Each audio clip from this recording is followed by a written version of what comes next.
औज़ुबिल्लाहिमिनश्शैतानिर्रजीम बिस्मिल्लाहिर्रहमानिर्रहीम अस्सलाम वालेकुम। आज हम स्टार्ट करने वाले हैं जो new topic that is bipolar junction transistors. जिस तरीके से हमने डायोड्स पढ़े और उसमें हमने कहा था कि अगर हम एक सिलिकॉन चिप लेकर उसको एक साइड से पी टाइप इम्प्योरिटी से डोप करते हैं और एक साइड से एन टाइप इम्प्योरिटी से डोप करते हैं तो पीएन जंक्शन बन जाता है। और पीएन जंक्शन का मेन काम क्या था कि ये रेक्टिफाई कर सकता था अल्टरनेटिंग करंट को डायरेक्ट करंट में। इसी तरीके से एक और डिवाइस जो हम इस्तेमाल करते हैं या बनाते हैं सेमीकंडक्टर मटेरियल से और जिसकी बहुत सारी एप्लीकेशंस हैं वो है ट्रांजिस्टर।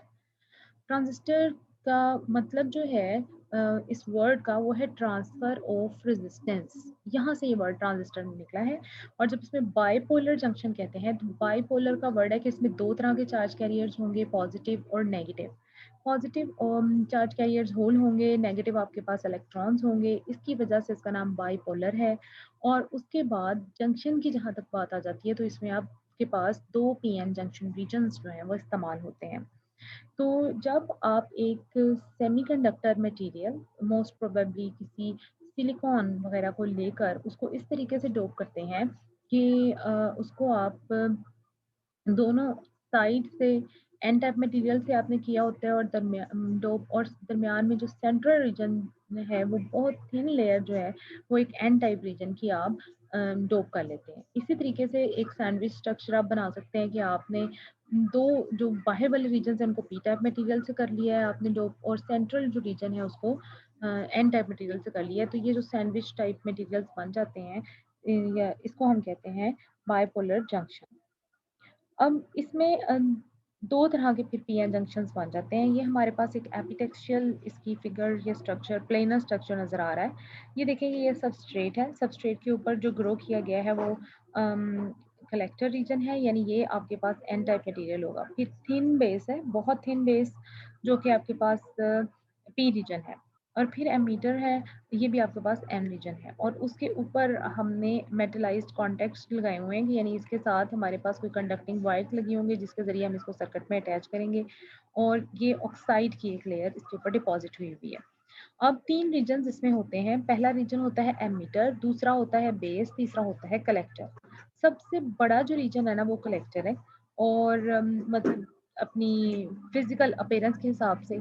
और सबसे थिन बेस होती है और इंटरमीडिएट किस्म की एक जो रीजन है वो आपके पास एमीटर है। लेकिन जब डोपिंग के हिसाब से देखते हैं तो हाईली डोप्ड रीजन आपके पास एमीटर होता है और जो बेस है वो लाइटली डोप्ड है और कलेक्टर जो है ये भी आपके पास एज कम्पेयर टू एमीटर कम डोप्ड है। उसकी रीज़न ये है कि हमने एमीटर से जो करंट है उसकी सप्लाई को चेक करना होता है और वो कलेक्टर की तरफ आता है और कलेक्टर से हम कलेक्ट करते हैं। एमीटर का नाम एमीटर इसलिए क्योंकि ये करंट को एमिट करता है। कलेक्टर का नाम कलेक्टर इसलिए क्योंकि ये करंट को कलेक्ट करता है आउटवर्ड वे जो हमें मिलता है।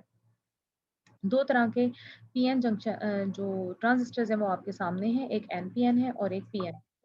यहाँ पर B is representing the base, C is representing the collector and E is representing the ammeter.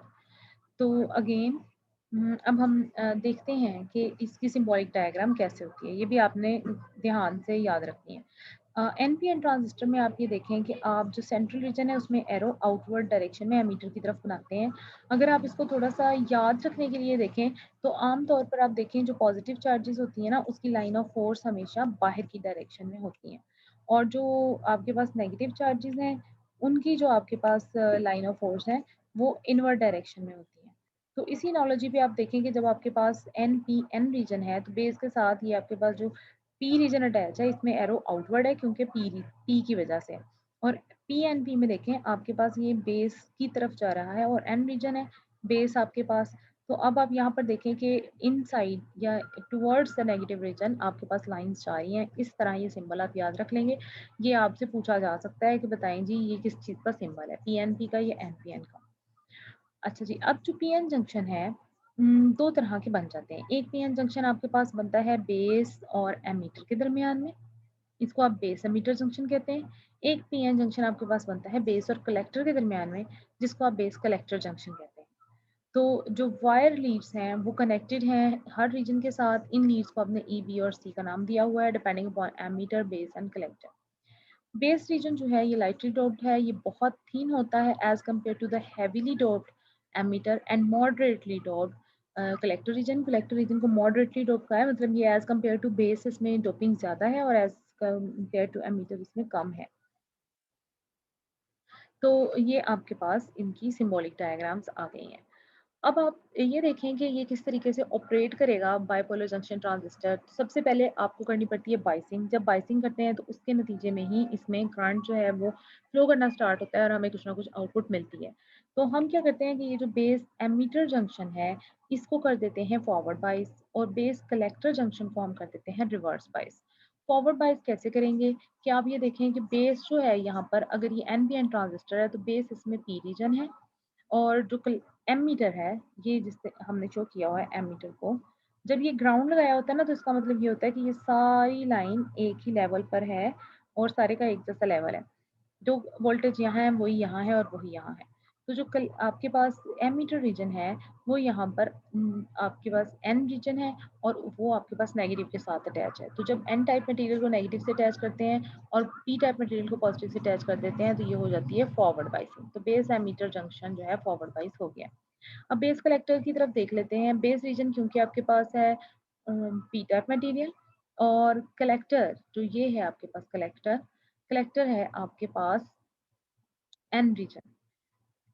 ठीक है जी, आपके पास एन ही एमीटर है, बेस पी टाइप रीजन है और कलेक्टर भी एन टाइप रीजन है। अब आप देखें कि एन टाइप मटेरियल को आपने क्या किया है पॉजिटिव टर्मिनल के साथ अटैच कर दिया है तो ये हो गई रिवर्स बाइसिंग।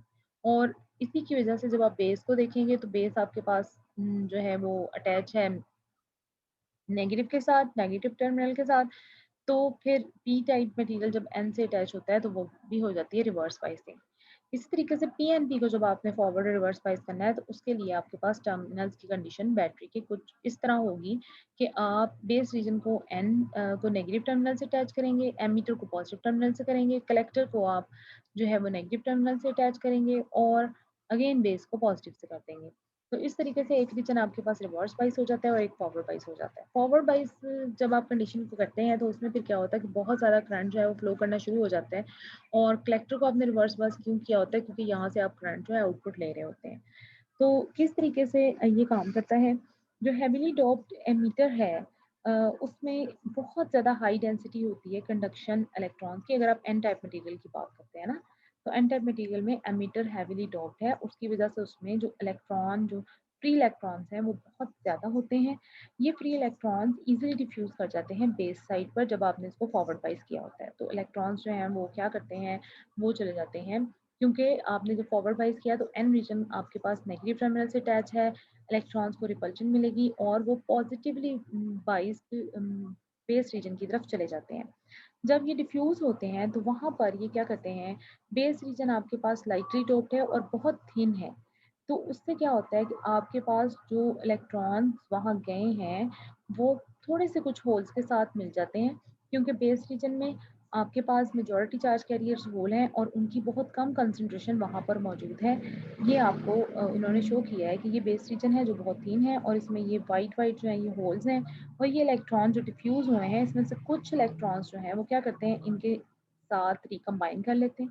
रिकम्बिनेशन के नतीजे में वो वैलेंस इलेक्ट्रॉन्स बन जाते हैं और वैलेंस इलेक्ट्रॉन्स बन के वो बेस लीड से बाहर करंट फ्लो करने के लिए आ जाते हैं। जैसे ये आपको नज़र आ रहा है कि यहाँ पर ये जो इलेक्ट्रॉन्स हैं ये बेस में से वैलेंस इलेक्ट्रॉन बन के आगे चलते जा रहे हैं और फिर बैटरी ने अपनी तरफ खींच रही है और इस तरह से थोड़ा सा करंट जो है बेस से एमीटर की तरफ चलना शुरू हो गया है। अब जो मेजॉरिटी ऑफ इलेक्ट्रॉन्स हैं वो चले जाते हैं कलेक्टर रीजन में। अब कलेक्टर रीजन आपके पास है रिवर्स बाइस। जब रिवर्स बाइस है तो ये कलेक्टर रीजन जो कि एन रीजन था उसको आपने पॉजिटिव टर्मिनल के साथ अटैच किया हुआ है और ये जो पॉजिटिव टर्मिनल है ये अब इलेक्ट्रॉन्स को अपनी तरफ अट्रैक्ट करता है जिसके नतीजे में बहुत ज़्यादा अमाउंट जो इलेक्ट्रॉन की है वो चली जाती है कलेक्टर रीजन में और उसके बाद ये वो रीजन है जो हमने कलेक्टर के साथ लीड अटैच की हुई है। तो फाइनली ये बहुत सारे इलेक्ट्रॉन्स जो हैं इस लीड में से आते हैं और इस सर्किट के इस हिस्से में चलना शुरू कर देते हैं। ये फिगर हमें दिखा रही है कि जो बेस कलेक्टर जंक्शन है, वहाँ पर देखें बहुत ज़्यादा करंट फ्लो कर रहा है और एमीटर बेस्ड जंक्शन में बहुत कम करंट फ्लो कर रहा है। क्योंकि होता क्या है कि एमीटर बेस में बेस की तरफ से जैसे ही वो इलेक्ट्रॉन्स जाते हैं, तो बेस के लाइटली डोप्ड होने की वज़ह से बहुत कम कॉम्बिनेशन होता है और रिकॉम्बिनेशन होता है और आपके पास करंट फ्लो करना शुरू हो जाता है सर्किट में। ज़्यादा जो चार्ज कैरियर्स हैं, वो बेस कलेक्टर जंक्शन के नेगेटिवली या रिवर्स बायस होने की वजह से इस पॉजिटिव टर्मिनल की तरफ खींचते जाते हैं और ये अट्रैक्ट करता है उनको और इलेक्ट्रॉन बहुत ज़्यादा तादाद में इस तरफ को जब मूव करते हैं तो कलेक्टर करंट बहुत ज़्यादा हो जाता है। तो अब होता क्या है कि आपके पास जो बेस करंट है वो बहुत कम होता है और कलेक्टर करंट बहुत ज़्यादा होता है।